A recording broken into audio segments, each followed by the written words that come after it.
around the country, from Newark, New Jersey to Allentown, Pennsylvania, have discovered high levels of lead in their own water supplies.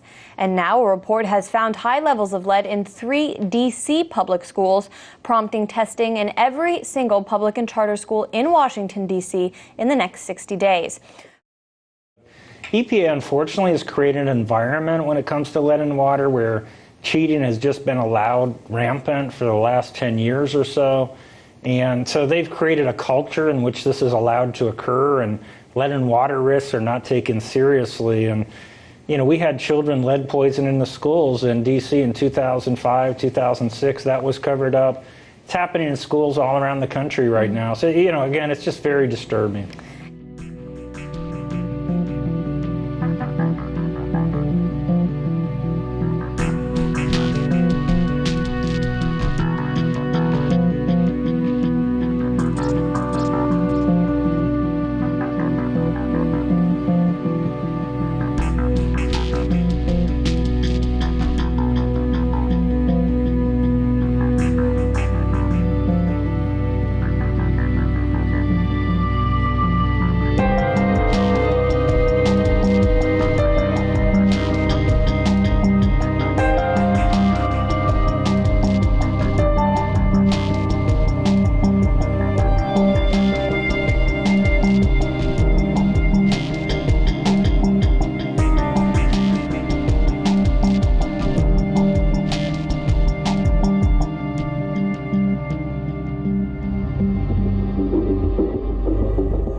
Water, the most common substance on Earth.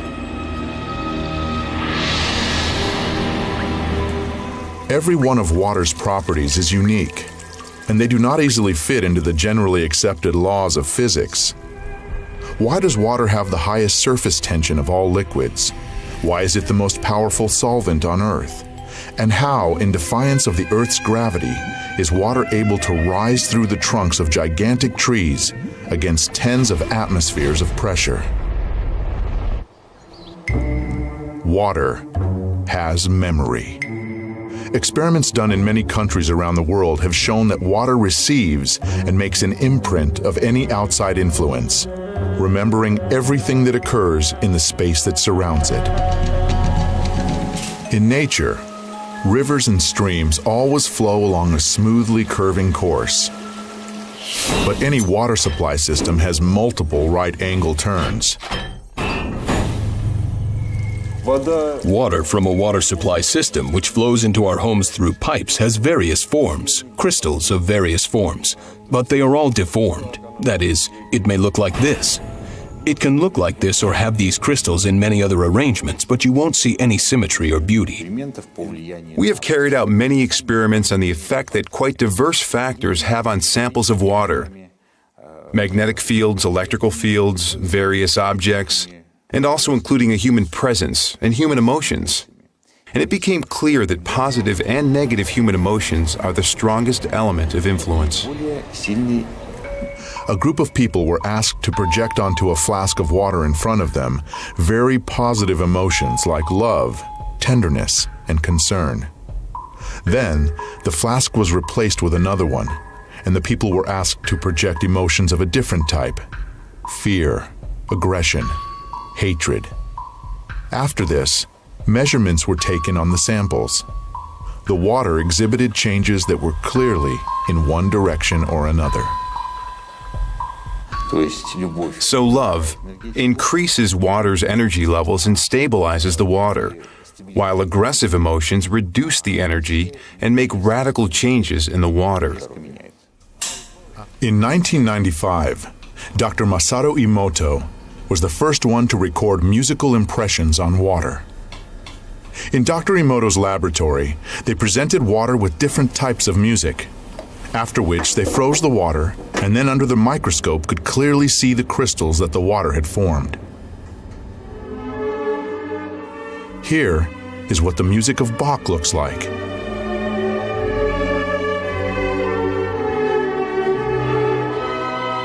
Beethoven,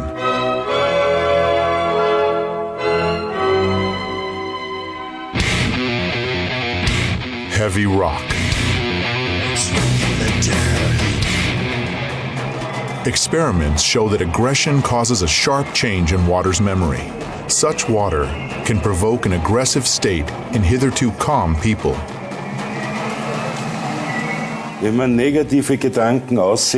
Intellectually, at the level of thoughts, a person who sends negative thoughts is polluting his own water, of which his body is 75 to 90% composed, and giving it a negative charge. Let's imagine that here we have a human being, and here we have water. This water contains many different types of information. If we introduce this water into the human body, then that human body will assimilate this information, which may change the person's characteristics. That may change. In all of the world's religions, Christianity, Islam, and Judaism, it is the practice to recite a prayer before taking food or to consecrate the food during major religious holidays. How often do we stop and think, what for? Why did something that science is only now trying to understand seem obvious to our ancestors? It turns out that the frequency of vibrations in the prayers of any religion, uttered in any language, is 8 Hertz, which corresponds to the frequency of the oscillations of the Earth's magnetic field. Therefore, a prayer, pronounced with love, creates a harmonic structure in water, which is an ingredient of absolutely all food. We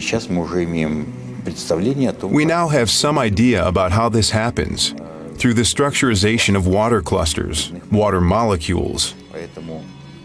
Therefore, we can take some purely practical advice from this: to sit down at the table in a very good mood, and under no circumstances to dine with cruel or aggressive-minded people, because this will have a direct destructive effect on our health. Dr. Emoto's numerous experiments aimed at finding the word that cleanses water most powerfully have shown that it is not just one word, but a combination of 2. Love and gratitude.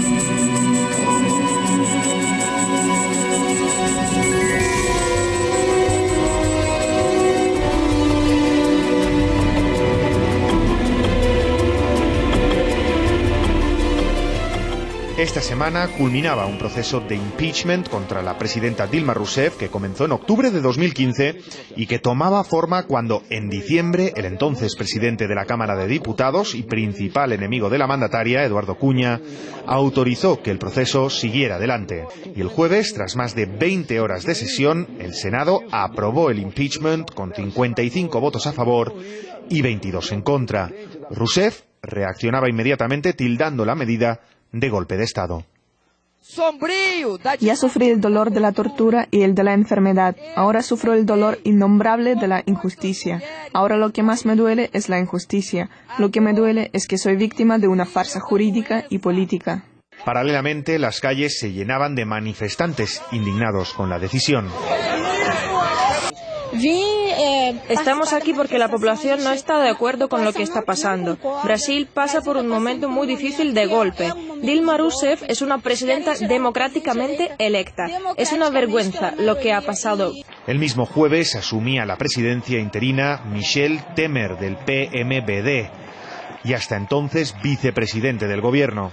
Temer pedía unidad a los brasileños en su discurso inaugural. Pero este consenso va a ser difícil de lograr, ya que el actual mandatario interino ha sido vinculado con escándalos de corrupción y 7 de sus ministros están siendo investigados.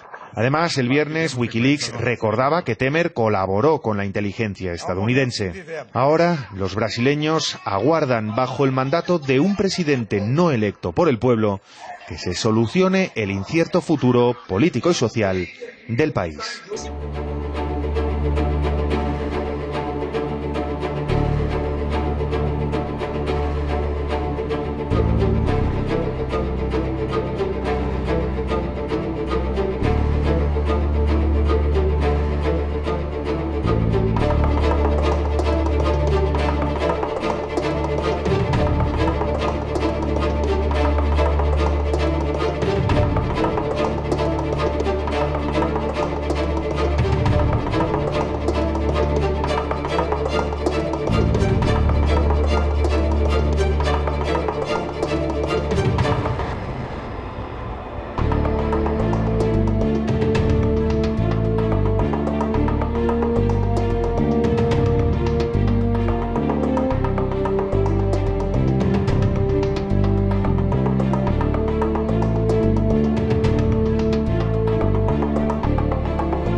En nuestra Constitución está previsto el impeachment, pero solo en algunos casos, cuando hay delitos de responsabilidad. Consideramos que se trata de un golpe porque no ha habido delitos de responsabilidad. Me juzgan por una cuestión pública, por problemas de crédito suplementario, algo que todos los presidentes antes de mí hicieron. Nunca fue un delito. El golpe actual se da en el marco de la democracia, utilizando las instituciones en provecho de un proceso de elección indirecta que no está previsto en la Constitución. Este es un golpe que se da con las manos rasgando la Constitución y no sabemos cuáles van a ser sus consecuencias. Cuando se altera el poder de esta forma en un país como Brasil, beneficia a diferentes actores. Eso está claro. Por eso es tan grave lo que está sucediendo. No es solo una pérdida de derechos, es también una cierta, yo diría, violación de la cuestión nacional.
Yo creo que hay una equivocación, una percepción equivocada. El gobierno debería comportarse como interino, porque de aquí a 20 días, de aquí a un mes, a 2 meses o a 3 meses puede haber una votación y el Senado cambiar de posición, por lo que el gobierno interino tendría que salir y el gobierno de derecho de este país volver a asumir el poder. Así que no creo necesario ni correcto que el gobierno interino actúe como si fuese el gobierno definitivo, como si ya se hubiese votado el proceso de destitución, como si Dilma ya hubiese sido condenada definitivamente. Eso aún no ha pasado. Yo creo que el gobierno interino está actuando con mucha falta de respeto al poder que le ha otorgado el Senado. Pero el gobierno interino, como digo yo, actúa como si estuviera echando a los clientes de un café. O sea, va a cambiar ministros, va a cambiar a todo el mundo. Y si de aquí a 3 meses Dilma conquista la victoria en el Senado, va a tener que rehacerlo todo otra vez. Un país no puede soportar eso. Tenemos que ir a las calles, reivindicar que la sociedad haga presión para que Dilma vuelva a gobernar este país. La única cosa que nosotros no podemos admitir y con la que no nos podemos conformar es que en pleno siglo XXI tengamos un gobierno ilegítimo gobernando Brasil.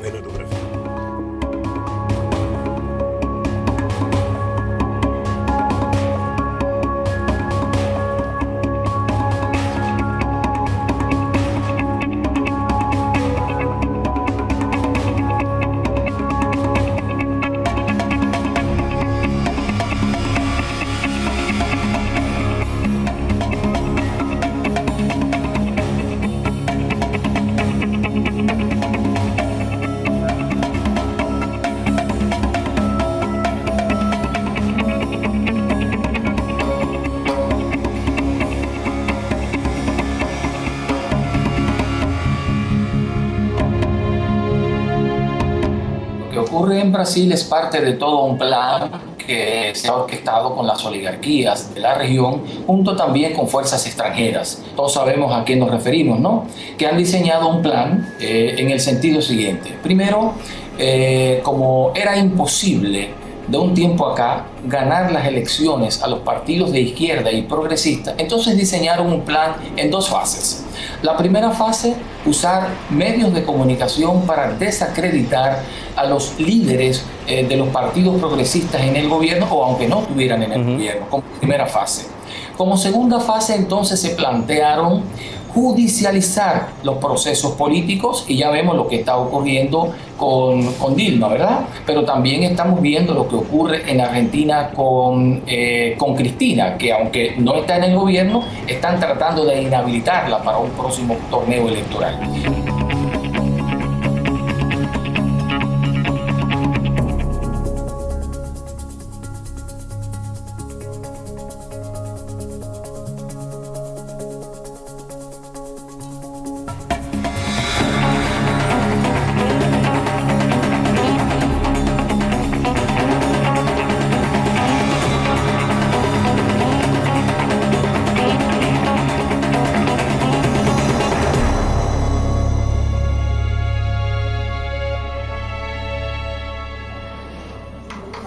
El presidente de Estados Unidos, Obama, quiere acabar su gestión retomando el control a Sudamérica y América Latina.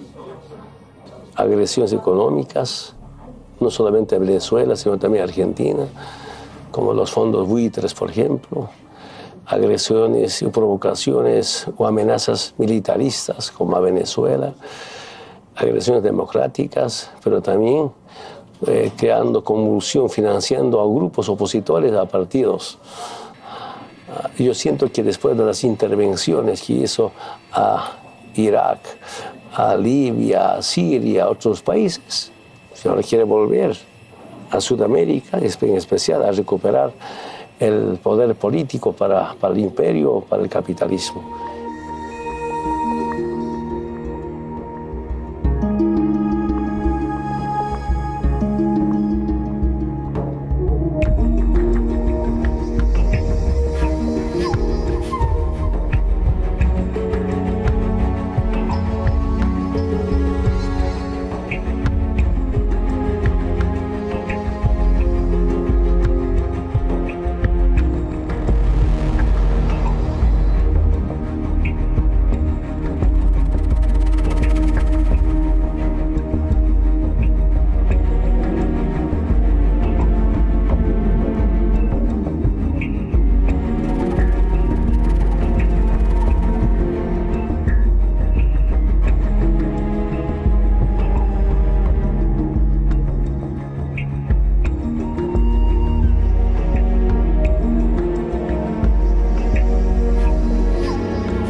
Durante los últimos años, la OTAN aumentó drásticamente el número y la intensidad de sus ejercicios militares en toda Europa, en especial cerca de las fronteras rusas. Pese al progreso que hemos logrado desde el fin de la Guerra Fría, Rusia aparentemente ha intentado minar los principios del orden internacional. No hemos tenido que priorizar la disuasión en nuestro flanco oriental en los últimos 25 años, pero ahora nos vemos obligados a hacerlo. Rusia califica estos pasos como una amenaza a su seguridad nacional. La situación con la seguridad europea está en un callejón sin salida. Tuvimos proyectos de colaborar en la lucha antiterrorista, pero la OTAN fácilmente los sacrificó por sus ambiciones políticas cuando congeló toda cooperación con Rusia. En general, las acciones de la OTAN en su flanco oriental cambian el paisaje político-militar y convierten a Europa del noreste en una zona de tensiones.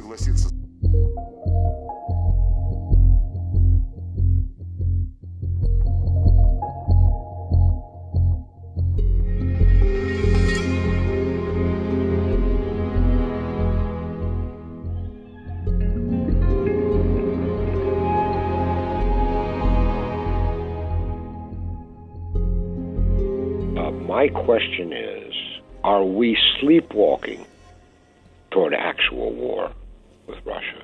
Because it's we, Washington, because we control NATO. Or is this a plan to provoke a war with Russia? If we're sleepwalking, we all need to yell, wake up. If they actually now wouldn't mind a war with Russia, then they're crazy. Because there's no way, if there's a war with Russia on Russia's borders, that eventually some kind of nuclear weapons will not come into play. We have been watching now for nearly a month a steady buildup of American NATO forces along near Russia's borders, on land, on sea, and in the air. This is reported almost daily in the newspapers, but nobody connects the dots. There has been nothing like this on Russia's borders, such an amassing of hostile military force since the German invasion of the Soviet Union in 1941. So to say that the Russians take this very seriously, and I mean ordinary citizens and I mean the Kremlin, is an understatement. Putin said, let me tell you, he spoke to the West, we consider this a direct threat to our national security. He didn't talk it around. He said it's a direct threat and we will respond. We have the majority of our missile defense installations that are directed at Russia. They're not directed at Iran. That's a fairy tale. The government puts it out, but nobody believes it, not even Washington.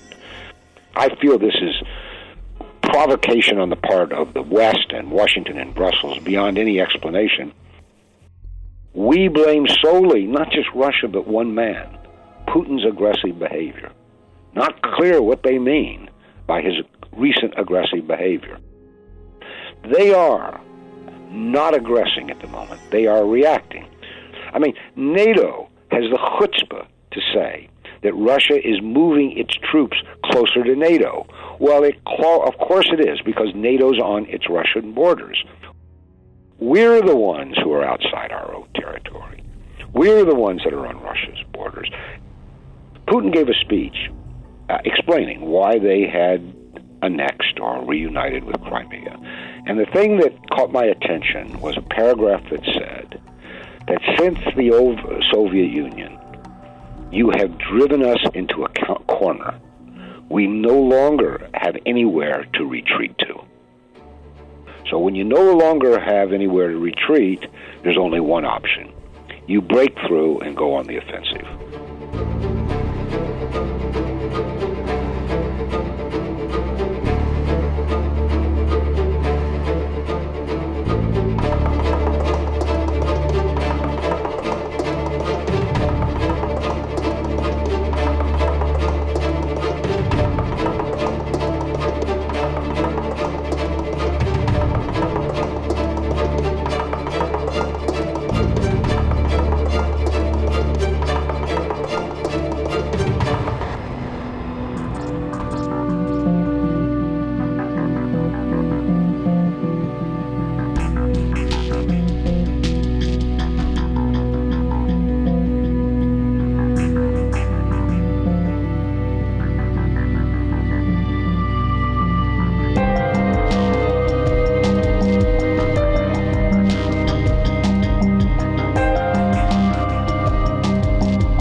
All children start out naturally curious and love to learn.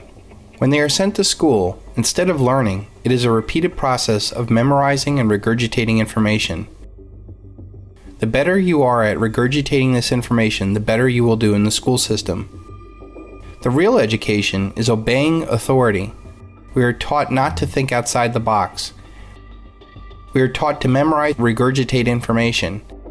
An input-output process, not unlike a computer or a slave. We are taught to respond to a bell, just like a factory floor.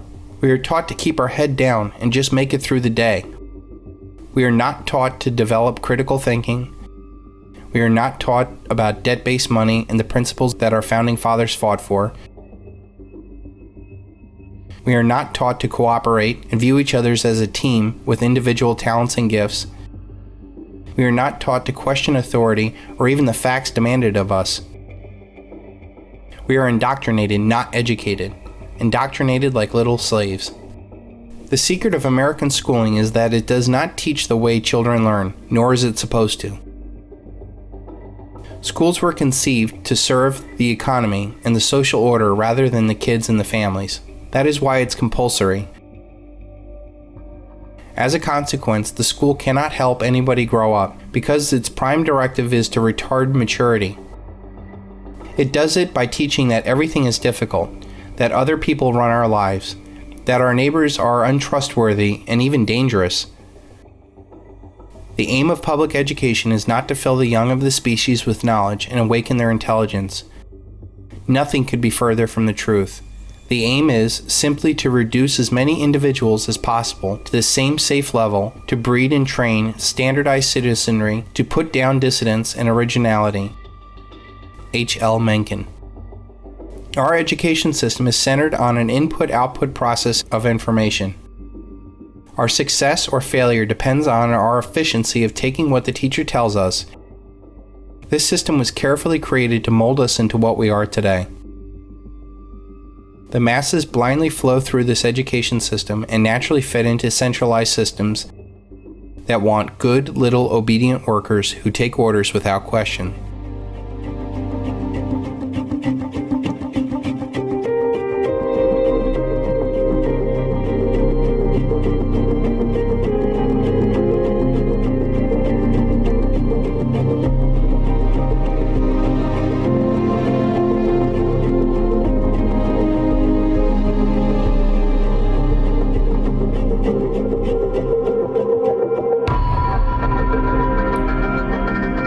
We are seeing the minds of children hijacked by the state in multiple ways, because what we're looking at is the end of parenthood, which is what Aldous Huxley was talking about in Brave New World, published back in the 1930s, but not as the novel it's said to be, but more the blueprint from insider knowledge of where it was meant to go.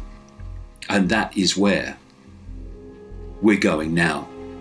And look at how more and more dictatorial powers expressed by dictatorial people, often called head teachers, etc., that are being used by the state to dictate to parents and dictate to children, and more, not even dictate to them only through the school day, but what they do afterwards. What schools are programming prisons. And the idea is to use it to take children from the earliest age and program their perceptions for life, perceptions that suit the state and the need and desire for mass control. And you hear it all the time, don't you? Governments. Education should prepare children for the workplace. No, it shouldn't. Education should set free all the gifts that children have. Remembering facts and intelligence are not the same thing. But we're supposed to believe they are, so we will accept this crap called education. They are reducing and reducing and reducing the time that children and young people have to free think. Preparing children for the workplace simply means turning children into unthinking, unquestioning, acquiescent cogs to replace the previous generation of cogs in the state machine.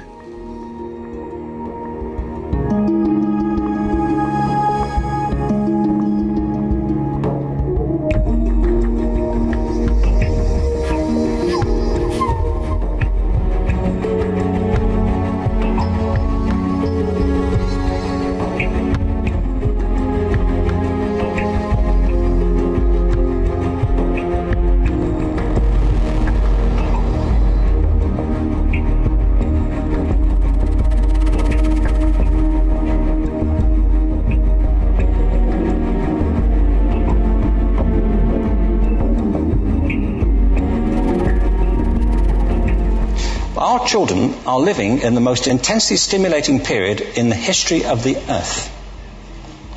They're being besieged with information and calls for their attention from every platform. Computers, from iPhones, from advertising holdings, from hundreds of television channels. And we're penalising them now for getting distracted. From what? Boring stuff. At school, for the most part. The arts especially address the idea of aesthetic experience. An aesthetic experience is one in which your senses are operating at their peak. When you're present in the current moment, when you're resonating with the excitement of this thing that you're experiencing, when you are fully alive. An anesthetic is when you shut your senses off and deaden yourself to what's happening. We're getting our children through education by anaesthetizing them. And I think we should be doing the exact opposite. We shouldn't be putting them asleep. We should be waking them up to what they have inside of themselves. We still educate children by batches. We put them through the system by age group. Why do we do that? Why is there this assumption that the most important thing kids have in common is how old they are? Well, I know kids who are much better than other kids at the same age in different disciplines. Or at different times of the day, or better in smaller groups than in large groups, or sometimes they want to be on their own. And it's about standardization. I believe we've got to go in the exact opposite direction. That's what I mean about changing the paradigm. We have to think differently about human capacity. We have to get over this old conception of academic, non-academic, abstract, theoretical, vocational. Secondly, we have to recognize that most great learning happens in groups, that collaboration is the stuff of growth. And thirdly, it's crucially about the culture of our institutions, the habits of the institution and the habitats that they occupy.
Sadly, we'll probably never know just how many innocent children became victims of the pedophile gang operating at the highest reaches of the British establishment.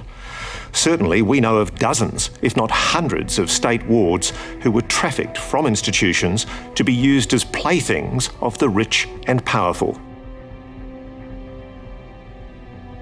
Without question, the biggest political scandal Britain has ever faced, it involves a secret network of the highest office holders in the land, past and current members of Parliament, cabinet ministers, judges, diplomats, even one of the country's top spies.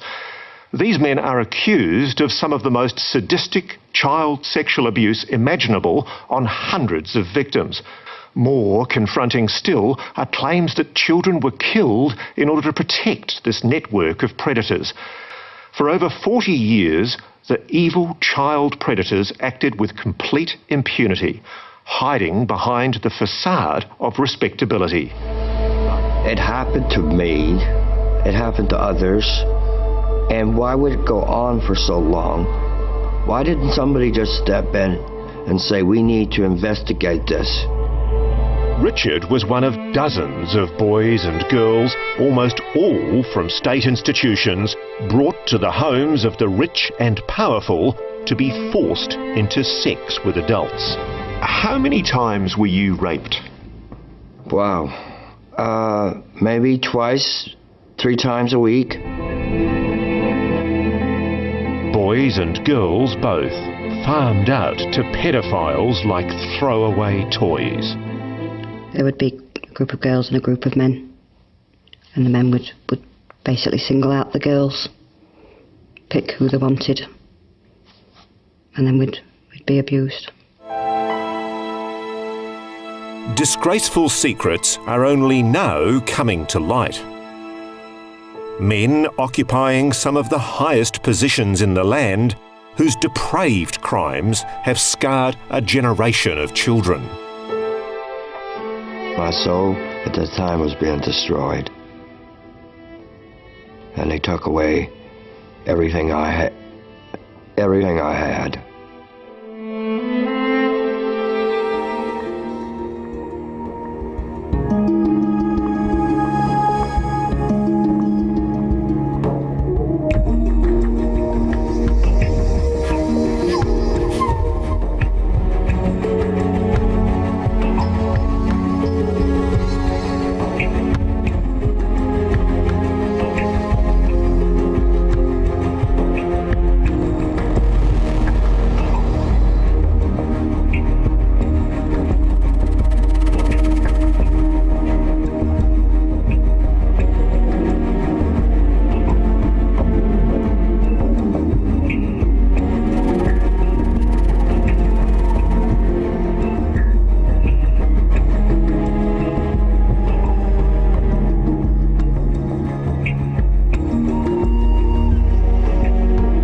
Sexueller Missbrauch zieht sich durch alle sozialen Schichten. Es macht vor keiner Schicht Halt. Es ist nicht ein Prekariatsproblem oder ein Unterschichtenproblem.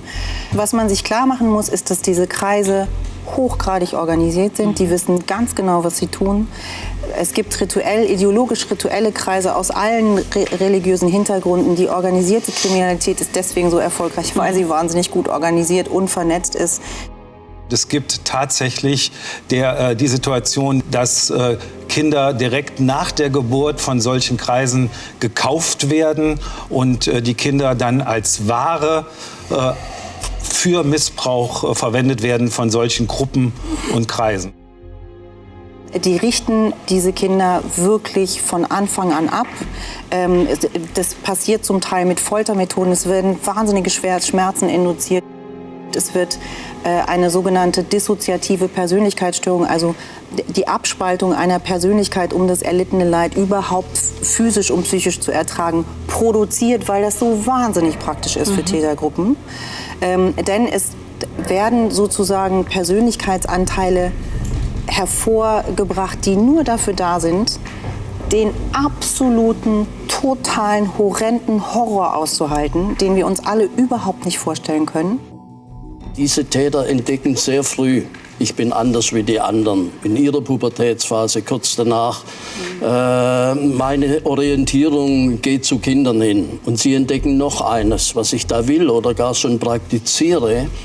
Das wird von meinem Umfeld überhaupt nicht geduldet. Und deshalb suchen sie in jungen Jahren schon nach Schutz. Schutz vor Enttarnung, Schutz vor Verdacht. Und wenn sie jetzt 1 und 1 zusammenzählen, da entdecken sie bald, der beste Schutz ist gesellschaftliche Achtung. Und deshalb machen sie beruflich häufig steile Karrieren. Da haben Sie jetzt die Antwort von mir, warum Akademiker alles andere als unterrepräsentiert sind bei diesen Tätern. Ja, Sie haben ja als biologisches System 2 Antworten auf den Angriff. Das eine ist Kampf, das andere ist Flucht. Und der Mensch ist das einzige biologische System, im Gegensatz zu Tieren, der noch über eine dritte Möglichkeit verfügt, er friert einfach ein. Also das heißt, die Gefühle frieren ein, der Körper friert ein, die Seele friert ein.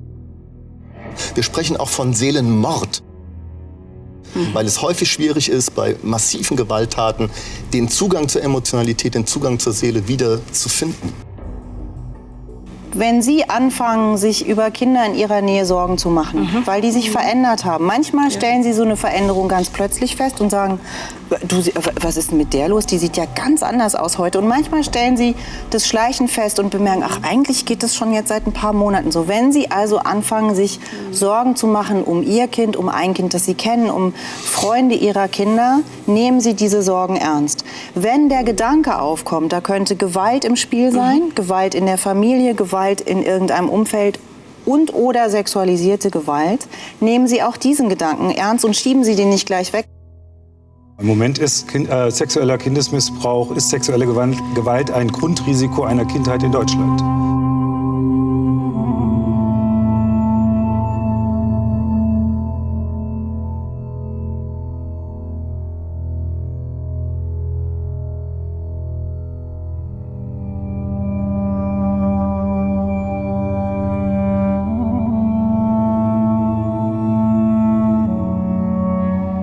A mí me sorprende el silencio que hay sobre algunas cosas, pero incluso el silencio a nivel usuario, que no generan un comentario. Por ejemplo, vídeos donde se veja, se hace pasar mal, se tortura incluso a bebés. Saben, esto es muy horrible, muy horrendo, es casi mejor apagar la tele, pero no hacemos ningún favor, porque siempre este mundo se ha alimentado del silencio que hay alrededor, a todos los niveles. Hemos caído en la cultura de no decir nada, de mantener esa especie de silencio sobre algo tan horrendo. Pues de ese silencio se aprovechan muchas de estas mafias, muchas de estas entidades que yo me atrevería a decir casi demoníacas, porque ¿qué naturaleza humana de verdad tiene alguien que disfruta o graba esto que les estoy contando? Yo me pregunto, ¿qué habrá en el ser humano? ¿Qué gen destruido hay ahí para que haya personas que disfruten del mal a los niños? Pervertidos, pedófilos, pederastas. Es increíble, ¿no? Pero sigue siendo como un tabú absoluto. No es una ficción, existe. Y por tanto los niños están en peligro. Hay que contar. Y usted tiene que saber que esto pasa, que no es una ficción, que han ocurrido, que están los casos documentados. A partir de ahí algo estamos haciendo. Hay que poner cerco a estos seres demoníacos. ¿Cómo que no existe el demonio? ¿Hay algo más demoníaco que lo que he contado?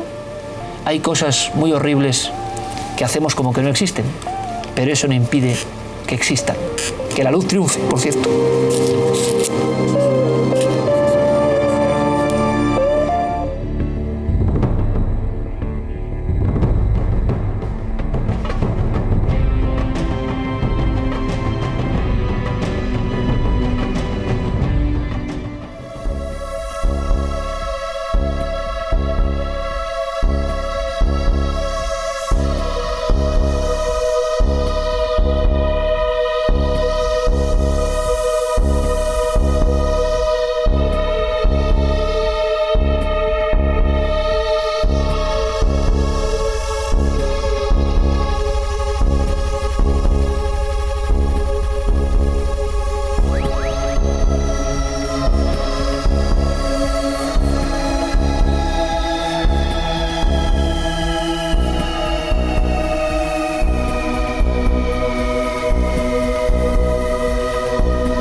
in a very, very powerful statement, you say, quote, "There has been a massive cover-up in regards to ET contact with our governments, and there has been much secrecy in regards to those who have been either abducted or contacted." And this is the key. You say, "This is because an invasion has already taken place, and they don't want us to know this." I mean, there's so much to it, and we're dealing with, reptilians that ended up going underground, but then those coming from the Draco star system is a part of the enslavement of humanity. And so we're dealing with many different species, and the invasion part of it would be the manipulation, the mind control, the dark technologies that want to control nature, want to control humans. This mass manipulation where most people don't even recognize what's going on because it seems to be a part of just the human experience. And it's that level of manipulation and control that I would say is the invasion that has been in the works for thousands and thousands of years. When we hear about treaties, we very often only hear about treaties with Eisenhower, and in fact, the treaties originated with Roosevelt and also Hitler. And what they both encountered was the Pleiadians, and both were turned down by both the Nazis and our American government in favor of the Greys and their technology. For the Nazis, it seems that they got the mind control technology, and for the US government, it seems it was more about metals and alloys and free energy and things that would just improve our life. But it wasn't until Project Paperclip, after the Second World War, got into, the American government that the mind control technology came. And that's where Montauk and other projects started to become infiltrated, and the technology, was used in somewhat of a negative way. And now it's just about, who's using these technologies for control. And I also feel that the Zionists and the Nazis are within this shadow government, and they're somewhat on the same team, kind of like sort of a chess game between themselves. But it was all planned out this way. This is the thing with what we're dealing with. This isn't, some sort of spontaneous thing and, oh, whoops, we made a deal and sold ourselves to the Greys. I mean, this was all strategically planned. And it connects with the Rockefellers and the Bilderbergs, so that these exchanges would happen. It was all a part of the strategy all along. From what I've understood, when we're dealing with, the Roswell crash and other crashes that took place, and, all the different technologies that were exchanged for abductions, and, using human genetics in order to help a dying race, which is what they said, they're a dying race and they need our assistance, and that they would only abduct a few. We have to look at my labs and the fact that the military, got involved and started to clone or create hybrids or create these automations that appear to be real abductions. And I think that's what ended up getting out of control, and why there are so many abduction scenarios is because of the military involvement. And so we have a choice right now whether we're going to turn into Greys by kind of giving ourselves over to these control agendas, whether it's through ignorance and not realizing it, or just kind of giving up and, not taking a stand, or we have the ability to be these advanced beings that we truly are. So it's just kind of like an energy game. It's frequency battle, and it's all about, a battle for our consciousness. But these technologies and this mind control and this aerosol spraying and the chemtrails are all to just keep us locked into a dumbed down version of ourselves that can't access what we're truly made of. In this opportunity that we have during this shift time, during the stellar activation cycle, which is between 2012 and 2017, where most people will awaken, this is where they're doing extra spraying and doing more to keep us from becoming empowered.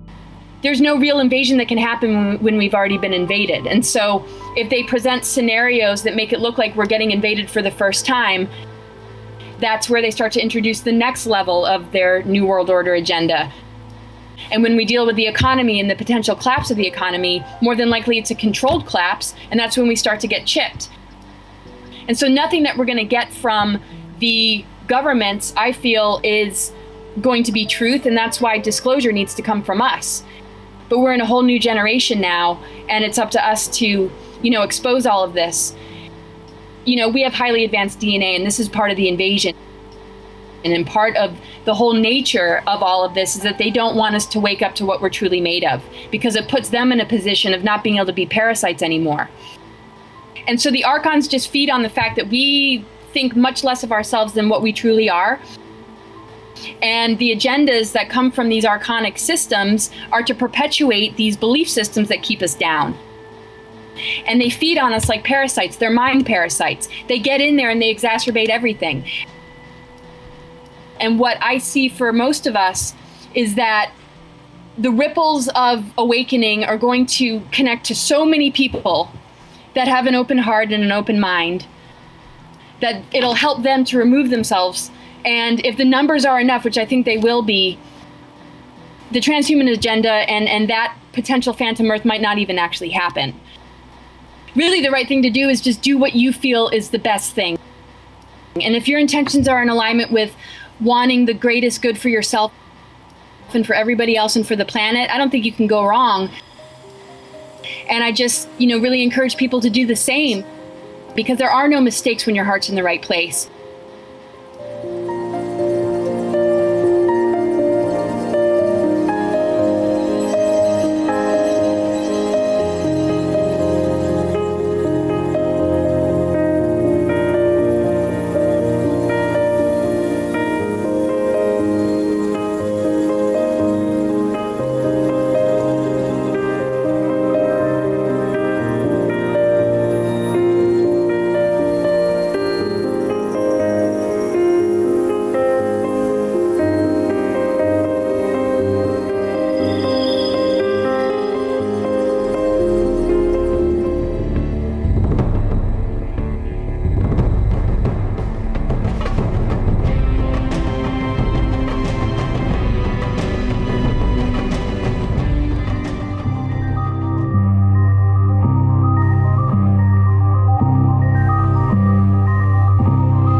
question is what happens to consciousness when we die almost assumes that consciousness has something to do with the body.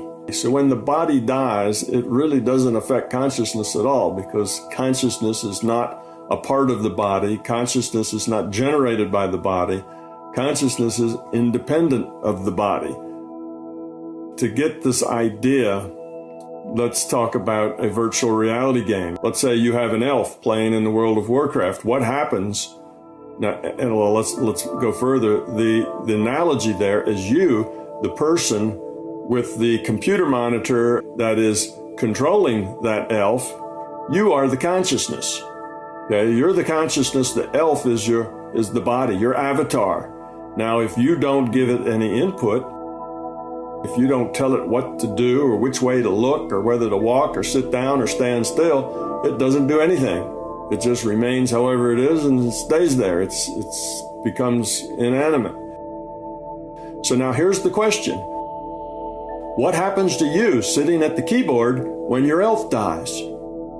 Nothing, right? Because you don't have anything to do with the elf's body, with that character. Well, it's the same way. So we say, well, what happens to consciousness when the body dies? Well, nothing happens to you at all. You're in two different reality frames.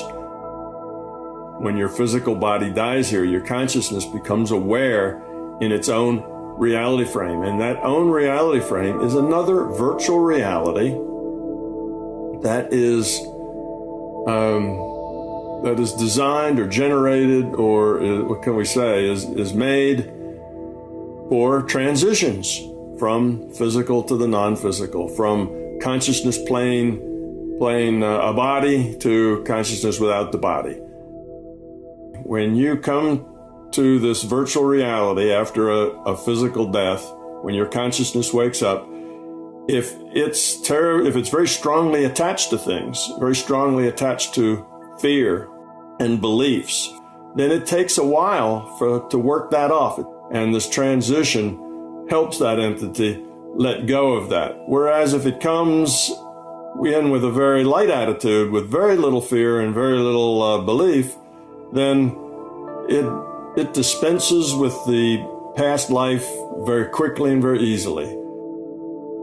If you have relatives that have passed on that you're particularly fond of, these relatives will appear to be there and greet you and tell you that everything will be just fine. They won't stay around a real long time, but that will happen. Now, are they really your relatives? No, not really. They're just the larger consciousness system playing your relative. And the larger consciousness system can do that very accurately because it has all the data. It has all the experience. It has everything that was said, that was not said, that was felt, that was experienced, that every emotion. It's a really good analogy to say that when your body dies, you as consciousness start to forget the life you just led in the same way that you begin to forget a dream. We are part of an evolving consciousness system. The system itself is evolving, and we're pieces of that evolution. And the way you evolve is by experience creating change. You don't gain anything just by duplicating what you have. You gain by learning, growing, changing what you have into something better. Okay, that's growth. Evolution is not a matter of getting to an endpoint. Evolution is a matter of changing. Evolution is open-ended. Evolution is never done. As far as consciousness goes, we have no idea what its exterior environment might be, or even if there is one. That's outside of our ability to know. But in any case, you don't define your way to an endpoint to be successful. You grow up to be successful. So you've got a real system that needs to evolve. And this real system, we're a part of that system, and we are at whatever level we are. Let's say we have a fair amount of ego and a fair amount of fear. Well, we're a chunk of that system that has ego and fear. And you don't evolve the system by erasing it. It doesn't get you anywhere. The only thing that gets you further ahead is having that grow up and change.